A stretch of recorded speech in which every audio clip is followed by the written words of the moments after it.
Hello，大家好，我係 Benny，今日同你解釋 refinance 再融資點玩。首先，咩叫 refinance？簡單講就係用你間屋嘅淨值 equity 再借，淨值等於物業市值減上欠按揭貸款。舉個例子，你間屋市值100萬，仲欠60萬，即係有40萬淨值。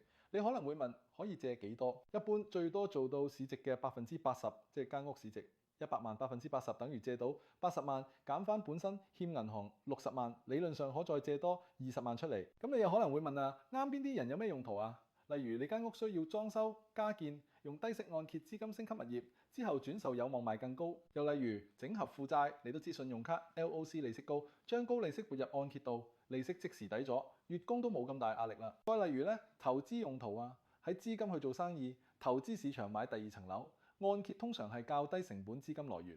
大家可能會問，要唔要再資格審核？係要嘅，同第一次上會差唔多，收入、信用、負債比都要計。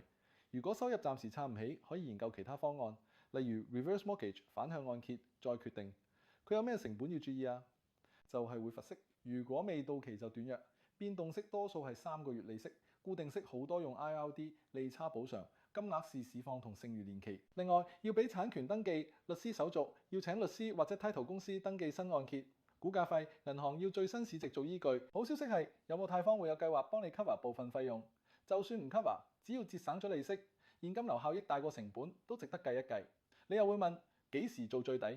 最靚時機到期續期 renewal， 唔使罰息，流程乾淨利落。做法到期前2-3個月揾經紀預先檢視市值、可借額、利率選項，同時備好文件。兩個實戰貼士，用總成本思維，利率唔係全部罰息，條款現金流一齊計。